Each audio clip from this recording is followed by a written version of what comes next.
有一天我跟爷爷去公园散步，不远处有个美女，我忍不住多看2眼。爷爷问我喜欢吗？我不好意思回答。爷爷又问想要电话吗？我瞬间脸红了。爷爷骂了一句怂样，然后朝美女走过去。不一会儿我电话响了，传来一个甜美的声音：你好，你爷爷迷路了，我们在哪儿哪儿，你赶紧过来吧。从那以后我出门都喜欢带着爷爷。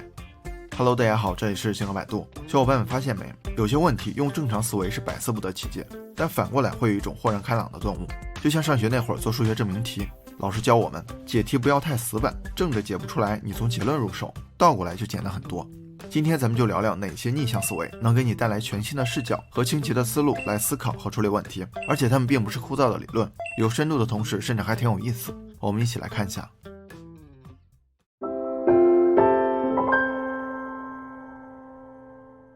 在2004年的伯克希尔哈撒韦年会上，有个年轻人问怎样才能在生活上取得成功。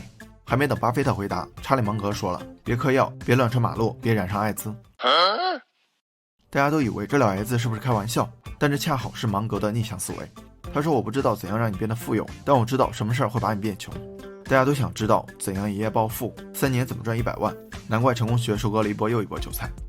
但是好像没人真正想过怎样避免让自己变得不好，这就形成了一些矛盾现象，一边被焦虑驱使买书买课，一边刷着手机不停的乐，一边担心健康办卡跑步，一边熬夜宵夜2不误。规划成功没有错，但是我们能发现这个愿景并不能很好的提高行动力，因为它毕竟在未来才能实现，当然也可能实现不了，这是个延迟回馈环境。大脑处理不好未知情况，就会弱化它的重要性，造成时间贴现的现象。未来的事儿能拖就拖，眼下的事儿也挺多，嘴上很励志，身体很诚实。我们把思路转变一下，比如我现在就想摆烂，应该做什么？我发现我应该怎么爽怎么来，炒了老板，早上睡到中午，中午玩到晚上，反复无常，不专注当下，不在乎未来。谁要是敢提意见，那就是你是故意找茬是不是？遇到困难了一定要抱怨消沉，一蹶不振，这样下去我很快就能如愿了。但这样想想就营造了一个即时回馈环境的假象，当时就能刺激大脑，这些事儿不能做。知己本质中提到了一个事前验尸的逆向思维方法，名字比较惊悚，就是说先假想计划已经失败了，然后开始审查哪些原因导致了失败，再针对这些原因一个个规避。所以在想做什么是对的之前，咱们可以先想想做什么是错的。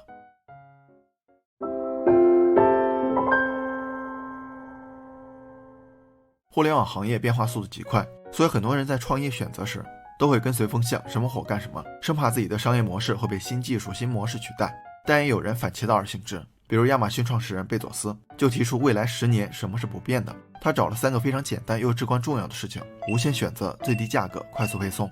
从消费者需求来看，的确如此，即便过了10年20年，也不会有人喜欢在网上买个东西又贵又慢，对吧？这也不是什么高深的道理，其实上学那会儿老师就看得透透的，我就经常挨骂，同样的题换个题干你就不会了，你这脑子就不会转个弯儿。现在想想还真是，万变不离其宗，不变的东西往往起到决定性作用。现在的自媒体也是一样，追热点蹭话题，观众喜欢看什么就投其所好，写一些爽文，拍一些网红。但我们会发现这些东西的生命周期很短，这个月张3火了，下个月就换李4了，变化太快，而且除了被夺取的注意力，被消耗掉的时间好像什么都没剩。所以我们可以想一下，哪些内容是经得起时间考验，长久不变的，或许这些更值得关注。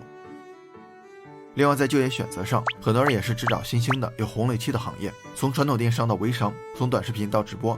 之前很多人扎堆去做社区团购，结果赔钱的赔钱，失业的失业。我觉得选择行业大方向只是其中的一个考虑因素，除此之外，哪些职业能提高核心竞争力，能打造护城河，让你在10年之后还具有不可替代性，才是更重要的。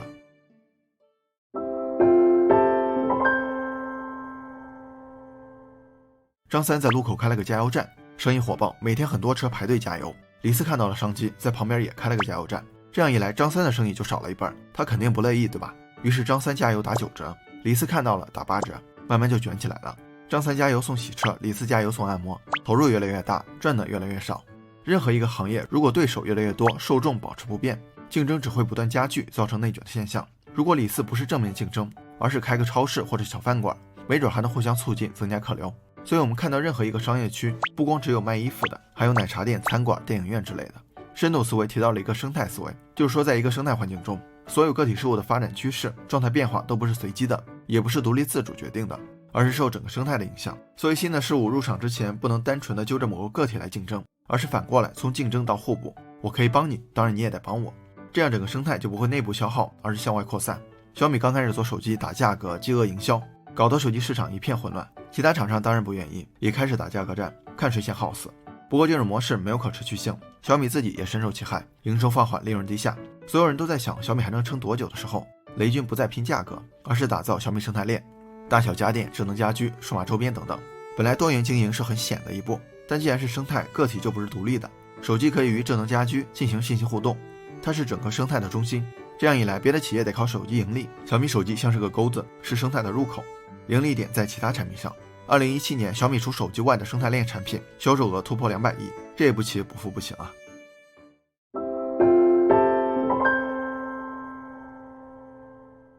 你是不是也经常抱怨时间不够用，钱不够花？咱们用逆向思维来看看这两个问题。正向思维看时间管理，就是怎样增加时间。原来睡8小时改成睡6小时，但事实上挤出几个小时还是被事情塞得满满的。怎么反过来把自己的工作时间压缩一半，比如从原来10个小时变成5个小时，还能保证把事情做完做好吗？当我们开始做减法的时候，才能发现那些真正重要的东西，并且能给他们按优先级排序。就好比世界末日了，我们肯定知道自己最想见水，对吧？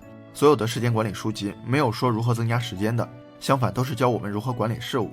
最重要的事情只有一件，这本书提到了一个方法，就是砍掉所有不重要的事情，只保留3个，列出1个月最重要的3项任务，然后拆解为每周每天最重要的3个任务。这符合帕雷多法则，而且3个事情不用变迁，咱们也能记住。钱不够花，首先想到的肯定是多挣钱，但是挣钱这个事儿不是那么简单。你要跟老板说加薪，估计他的脸马上就绿了。1年加1次薪已经算很不错的公司了。除了多挣钱，还得反过来想如何省着点花。现在的商家是越来越没底线了，变着玩法让消费者掏空钱包，有钱的掏钱，没钱的分期信用卡，这就造成了一种假象，自己好像有这种消费能力，到头来挣钱还贷，以贷养贷，挣得多花得更多。根据2021年第1季度支付体系运行总体情况数据显示，信用卡逾期半年未偿还信贷总金额高达892亿，与2010年的76.9亿相比，翻了11倍还多。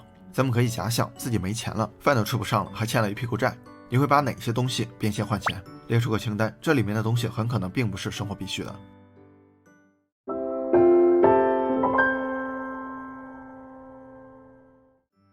有个厂家生产了一批保温杯，但是保温效果差，开水倒进去5个小时不到就变成40度，这东西肯定没人要，对吧？但是扔了又可惜，毕竟都是成本，怎么办呢？他们突发奇想，从养生角度来讲，人每天要多喝水，这款杯子5个小时刚好降到适合饮用的温度，是提醒买家应该在5个小时内喝完整杯水，每天至少2杯。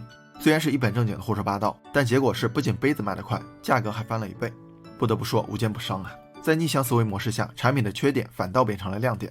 其实人的缺点也可以是优点，而且完全不用转变思维，因为它很可能本身就是一种优点。有些人很固执很轴，但他们做事往往非常的专注和严谨。有些人有拖延症，但他们在临时抱佛脚的时候却有着惊人的爆发力。有个名叫加里科恩的小伙子，他是失读症患者，就是没办法快速阅读，只能一个字一个字的看，这效率可想而知。同学们都嘲笑他，这还上什么学，上炕都费劲。不过但凡他读过一遍，都有着过目不忘的效果，所以学过的知识掌握得非常好。毕业后他进入一家金融公司，最终成为高盛集团的总裁。人无完人，再牛的大神也有软肋。我就发现那些学习好的学生上课也会走神，跑步也会偷懒。所以不要用缺点给自己定性，当你聚焦在缺点的时候，其实就给自己的失败准备好了借口。不如换个思路，把它变成优点，然后慢慢变好。逆向思维能给我们完全不同的视角去看待问题，而上面这些方法是通过5个维度培养逆向思维。接下来就是让他们变成思维习惯，你就能想到别人想不到的，事先规避非理性的判断和决策，避免事后出现始料未及的情况。好了，本期视频就到这儿了，感谢您耐心观看。如果您喜欢星河的内容，还望订阅关注，分享给更多的朋友。